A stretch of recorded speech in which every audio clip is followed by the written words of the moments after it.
Welcome to channel Question Bank. In this video I am going to solve the questions asked in Coal India Limited management trainee exam, and advertisement number this was uh, first notice of 2019, and in this I am going to actually solve the questions of electrical engineering only. And let's get started. For this, exam was conducted on 27th and 28th February. First question: consider the system Ts is equal to Ys by Us is equal to s plus 3 by s square plus 3s plus 2. Obtain the state space representation in canonical form. In this is given the transfer function. We have to form the state space representation in canonical form. Generally, if we talk about canonical form, then first comes to our mind is controllable canonical form. Then if the state space analysis representation transfer function is represented by b whole into c2a square plus c1 plus here c1s plus c0 by s cube plus a2 square plus a1s plus a0, then the controllable canonical form, this can be represented as the matrix A. The state matrix can be represented by 0 1 0 0 0 1 minus a0 here in this direction, and opposite sign minus a0. If we minus a0 minus a1 minus a2, and then b is equal to the common, here the number which is taken out of this numerator is the last one, other elements are 0. And next c is equal to the rest numerator terms in opposite direction, that is c0 c1 c2, no sign change. D is equal to 0, and hence as here it is a 2 cross 2 matrix, in this case as a square is the highest term, the state matrix A is equal to 0 1 minus 2 here and minus 3. B is equal to, here common is 1, hence B is equal to 0 1. C is equal to 3 1, here 3 1. If we talk about here answer, option C is the correct answer. Here A, B and C. If we talk about the observable canonical form, then this will be the transpose of A transpose, which will be, here state matrix will be observable canonical form. This will be 0 1 minus 2 minus 3, and B will be the transpose of C, and which is equal to 3 1. C will be transpose of B, which is equal to 0 1. This will be in case of observable canonical form. And here asked about controllable canonical form, options are given in this term. Next question: freewheeling diode in a phase controlled rectifier gives option A is responsible for additional harmonics, option B enables the inverter operation, option C improves the line power factor, option D is responsible for additional reactive power. This is the freewheeling diode, and generally freewheeling diodes are used in case of inductive loads, such as motors. When supply or phase control is on, suppose here is the switch, switch or any thyristor or anything. Suppose here is switch. When this is on, this will be current will be in this direction and no current will flow in this direction. No current will flow in this direction. Here now current will be flow in this direction and load is used, and in this time inductor will get charged, and when the switch is opened, high voltage across the switch appears. To restrict that, the current will flow through the freewheeling diode to the load and it will be used. This is the main function of a freewheeling diode. So merits of a freewheeling diode is it eliminate the negative portion of DC. Negative portion of DC in output is eliminated by freewheeling diode.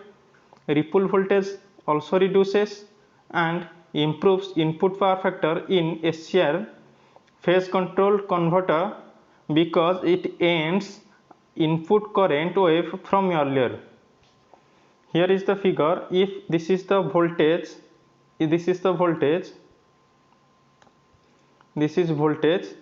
and this I, this red in this red color current is without freewheeling diode. If freewheeling diode is connected, then it ends the current before actual. Hence, as theta here, primary theta is here. If freewheeling diode is connected, then theta will be reduced to this much. That is why cos theta will be higher. That is the power factor improves. The next is freewheeling diode should be fast recovery diode, and generally Schottky diodes is used, and this is also known as Snubber circuit, suppressor, close or clamp, commutating diode, etc. So here the option C is the correct answer, which is it improves the line power factor. Next question. Here the approximate efficiency of a 3-phase 50 Hz 4-pole induction motor running at 1350 rpm is. Here this is given 50 Hz 4-pole, and from this we can calculate the synchronous speed, that is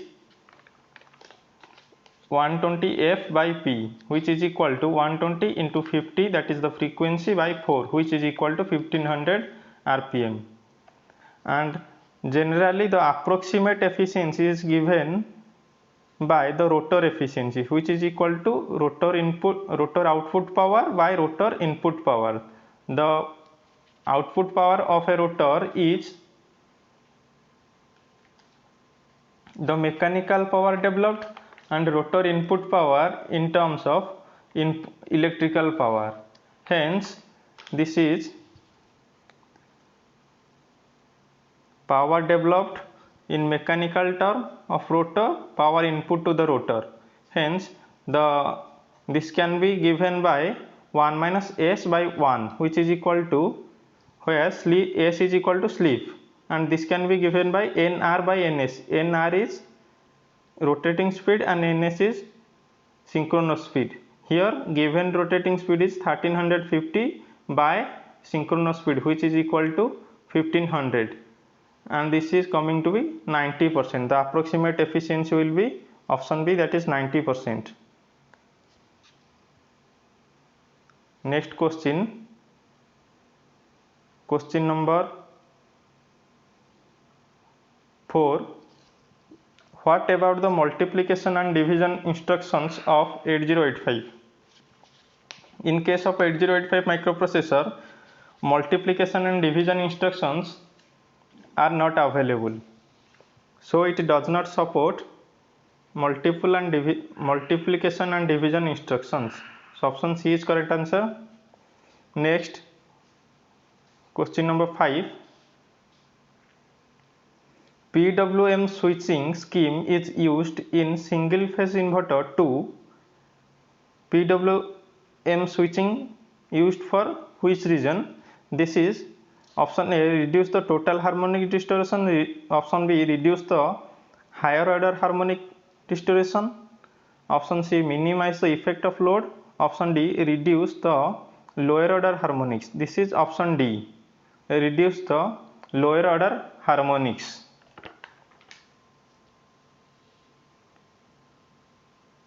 Question number 6. ABCD parameters are used in analysis of, this is transmission line. ABCD parameter also known as T parameter, that is transmission line parameter. Option C is correct answer. Question number 7. A band stop filter is, this is option B, filter rejects all frequencies within a specified band and passes all those outside this band. This is generally given by, this is suppose omega or frequency. Band stop filter is like this. This is allowed, this is stop, this is allowed. It stops this much. This band is stop band. This is called band stop filter. Next question. The torque characteristic of a three-phase induction motor is similar to that of dash. Option A, DC cumulatively compound motor, differentially compounded motor, DC series motor, DC shunt motor. We have to understand first what is the torque speed plot of induction motor. Here is the torque speed plot, and in this case this region is unstable, this region is unstable, this region from here to here, this is stable region, and linear, almost linear or not linear, this is stable region. And in this case we can understand that here when speed increases, here is the ns, that is synchronous speed, when the slip will be 0 and there will be no relative speed and no torque will be developed by the rotor. Hence here the torque developed will be 0. This in this figure we can understand that when speed increases, torque decreases. This is the main theme.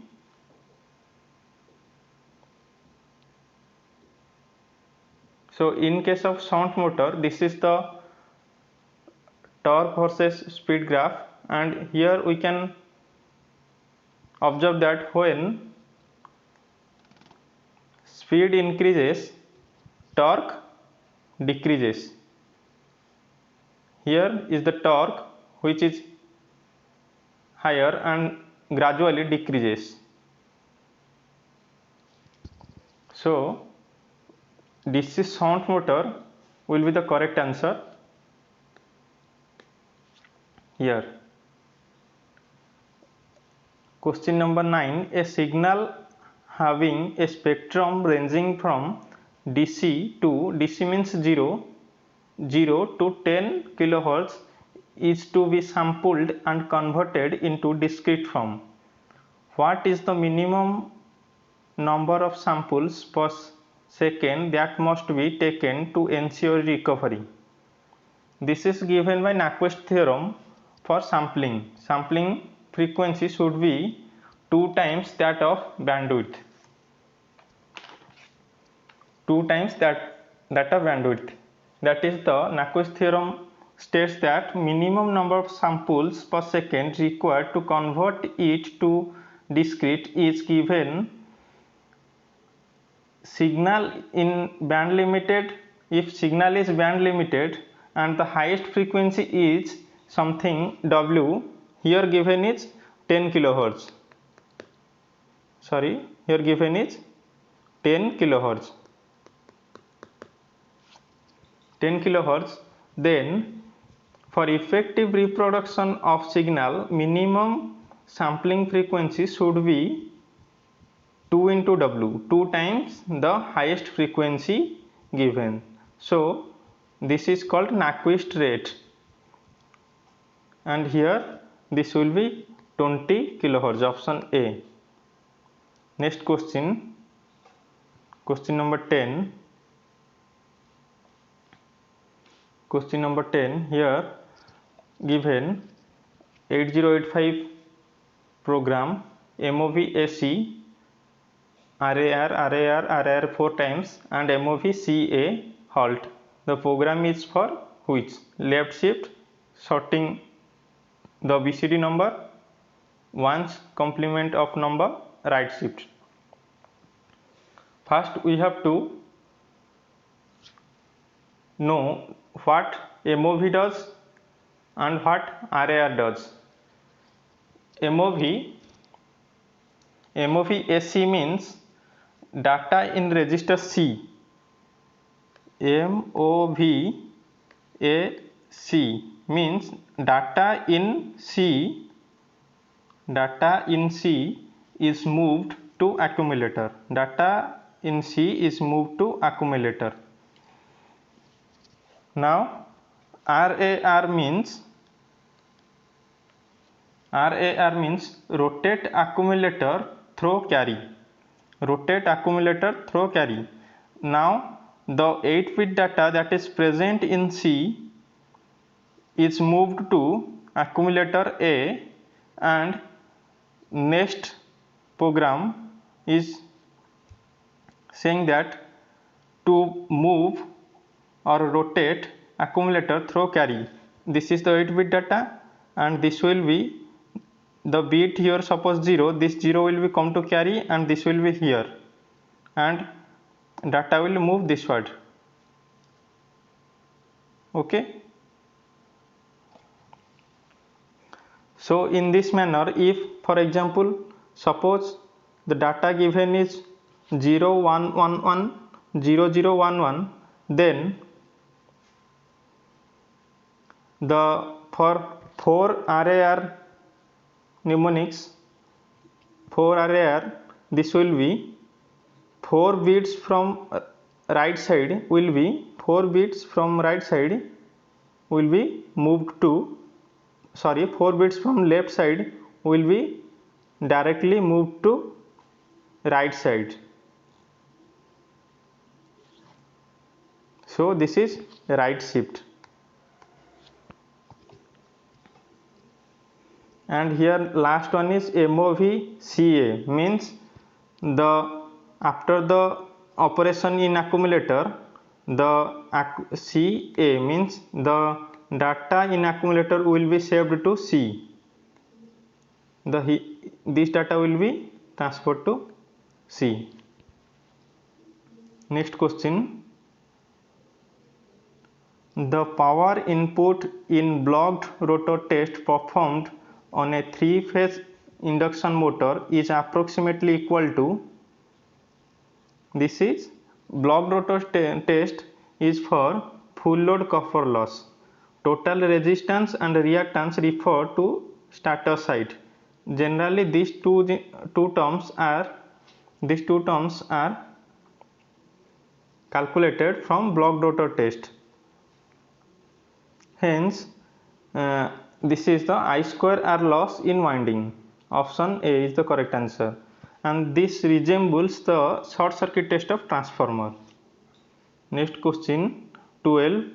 In a split phase capacitor start induction motor, a time phase difference between current in the main and auxiliary winding is achieved by, this is option C, introducing capacitive reactance in auxiliary winding circuit.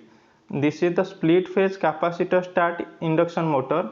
Here capacitor is used for only for starting. After the After starting, centrifugal switch will disconnect the capacitor network.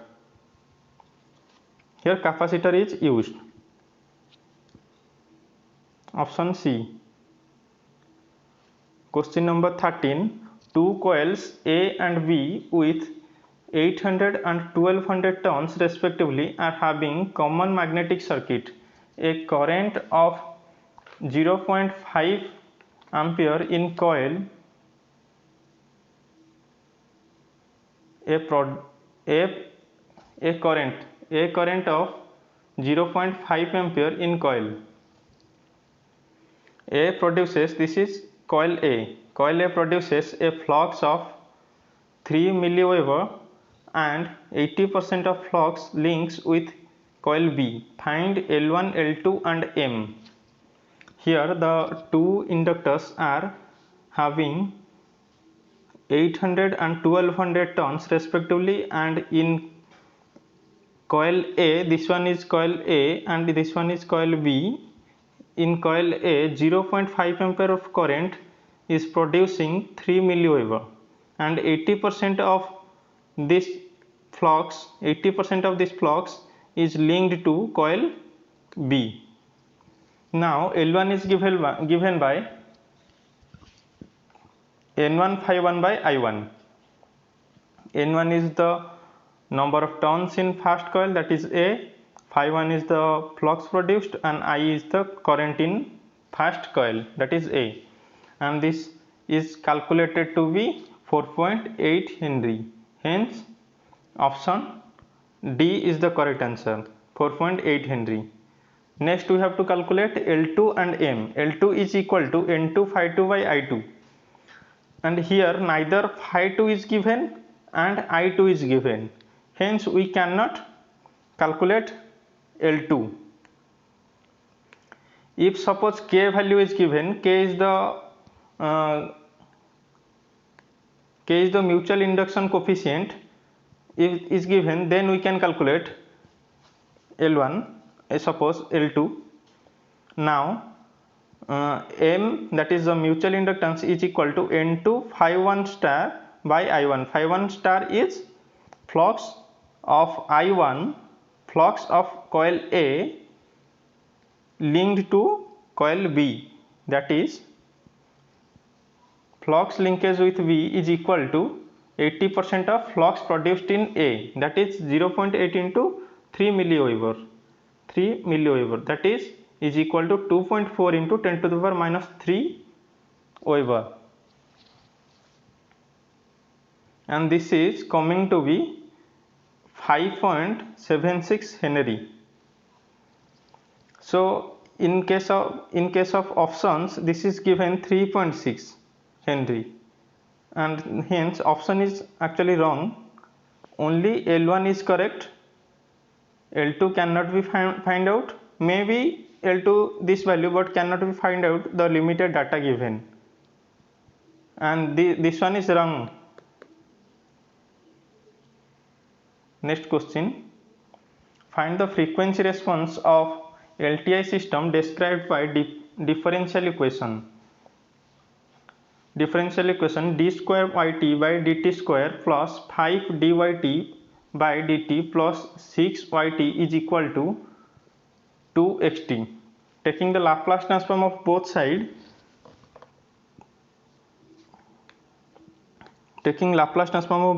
this will be a square ys plus 5s ys plus 6 ys is equal to 2xs.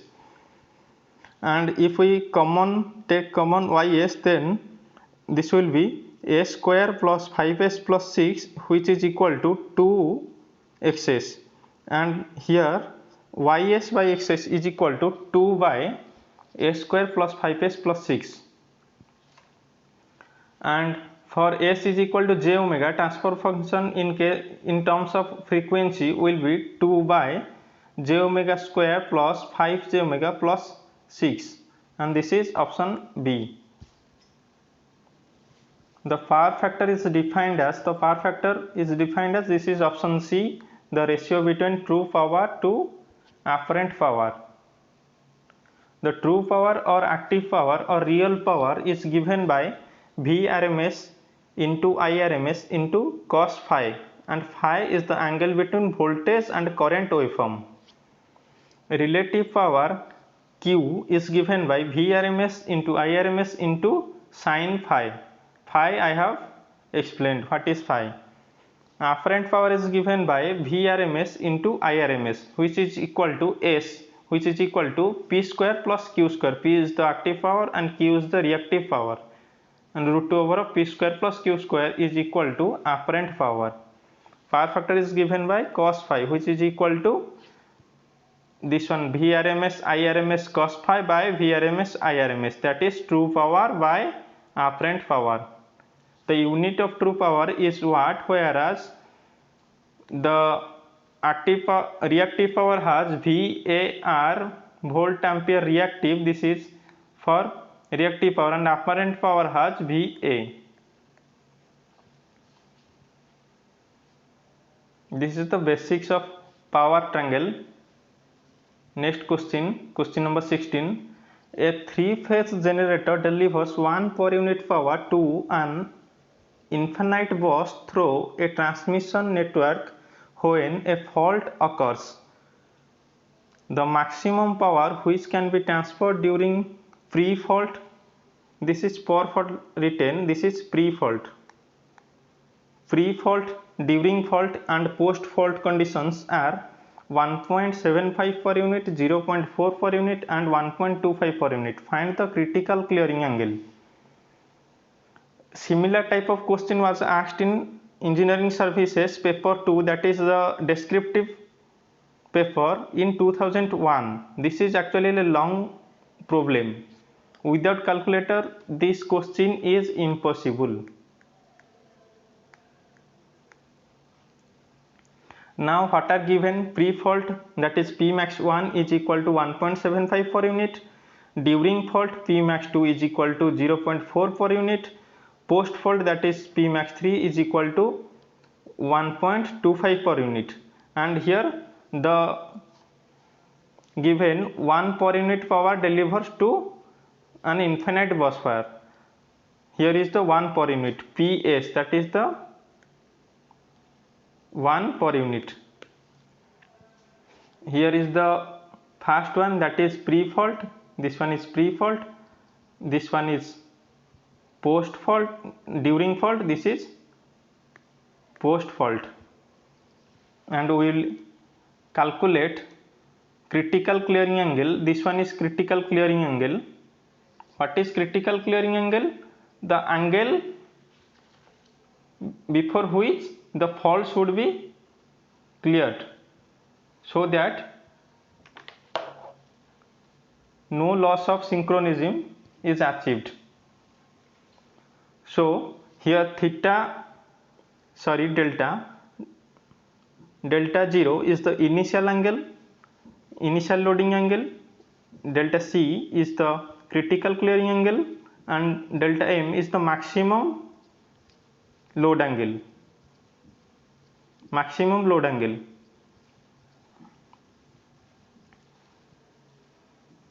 Now initial angle delta 0 can be calculated as sine inverse of PS by Pmax1, which is equal to, this is the pre-fault power, and this is the 1 per unit, that is given 1 per unit, which is given by generator to power system infinity bus, and hence this is coming to be sine inverse of 1 by 1.75, which is equal to 3.85 degree, which is equal to 0.608 radian. We need radian somewhere, so we have to convert this one. Maximum load angle is equal to 180 minus sine inverse of PS by Pmax3. This is the post fault power, and this is coming to be 126.87 degree, which is equal to 2.214 radian. And now cos of critical angle, cos delta C is equal to delta M minus delta 0 into P max sin delta 0 minus P max 2, P max 1 here and P max 2 here, P max 2 cos delta 0 plus P max 3 cos delta M by P max 3 minus P max 2. This is the formula. In some cases modified formula also available, and this is the generalized formula.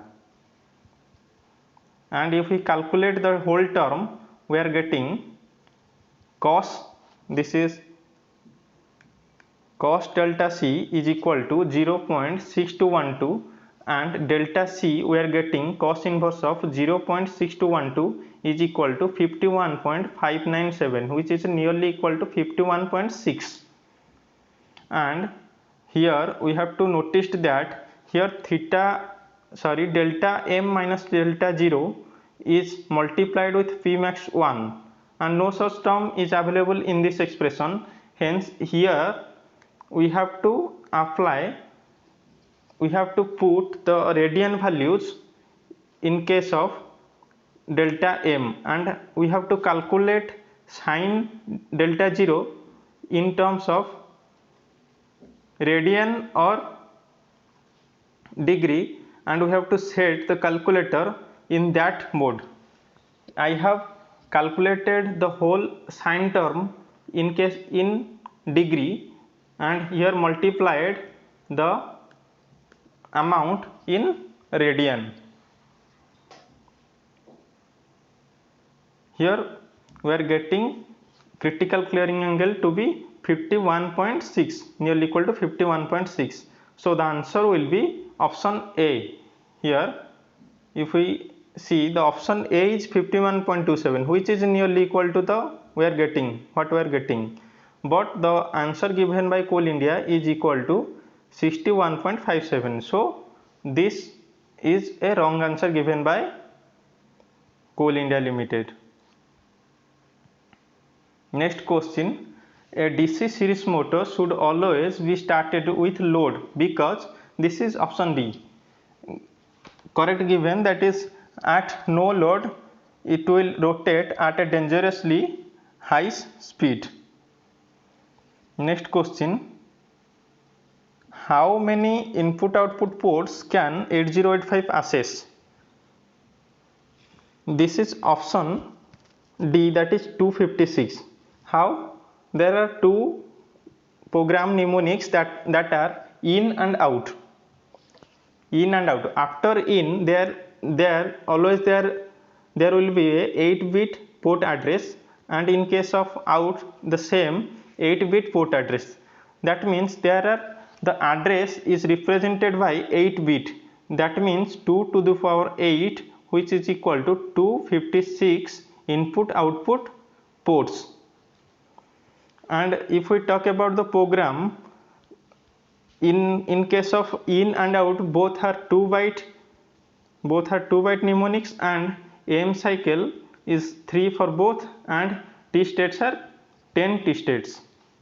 And here the option will be 256, option number D.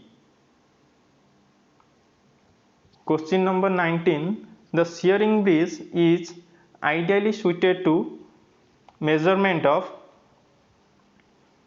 This is actually shearing bridge is used to measure capacitance. For capacitance measurement, generally two AC bridges are used. One is shearing bridge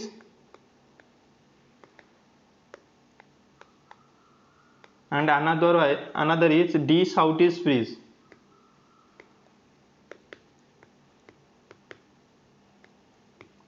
Hence here the option is given in terms of dielectric loss of an insulator. Here we have to understand what is the thing. The shearing bridge is given in this figure, and shearing bridge used for measurement of capacitance. And how the capacitance is measured? This one is the capacitance, this one is the resistance, which are to be measured. And this is the variable capacitance resistance to maintain zero current through this galvanometer. Now the C1, the unknown capacitance, is given by formula C2R4 by C2R4 by R3 here, and R1, the unknown resistance, is given by R3C4 by C2. And here the given is dielectric loss of an insulator. Generally every insulator material inside the capacitor consists of dielectric constant and dielectric loss. This is a complex permittivity. This one is the complex permittivity term, and this one is the relative permittivity. Generally we talk real part of permittivity. This is real part and this is imaginary part. Imaginary part is the loss part. And dielectric loss is given by, dielectric loss generally represented by dissipation factor or D factor or loss tangent, and is given by tan delta. As it is a complex term, tan delta is given by epsilon double prime imaginary by real. This is the tan delta. This is for lossy insulators, and here tan delta can be calculated from shearing bridge as omega C1 R1, which is also equal to omega C4 R4. This is also called as D factor. Once again, D factor.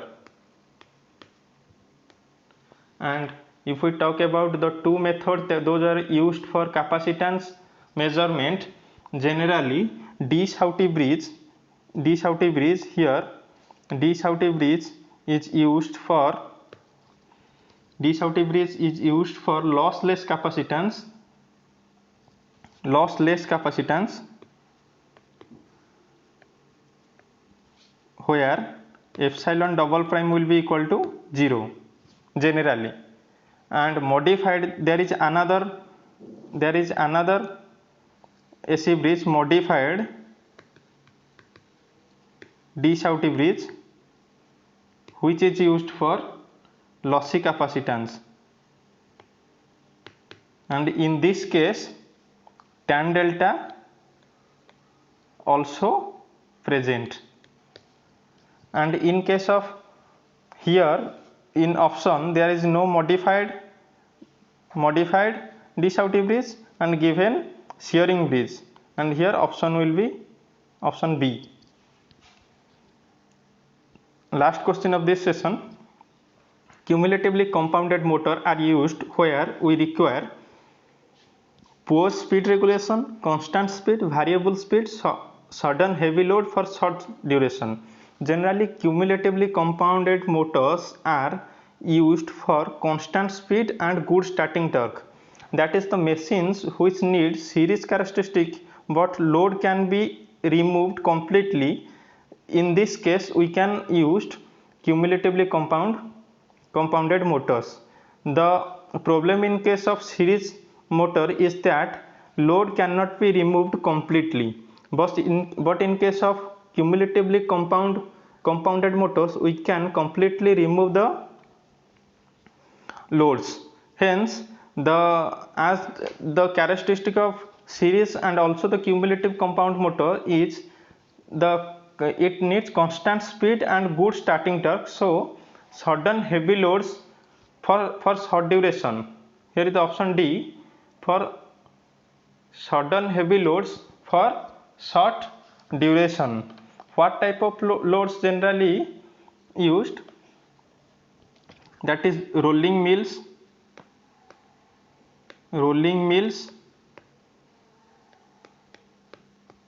punching machine, hoist, etc. In case of punching machine, when suppose we have to punch this wood, then when the puncher just touch the surface of the metal to be punched, then the high torque is required, and after punching the torque will be very low. The required torque will be very low. Hence sudden heavy loads.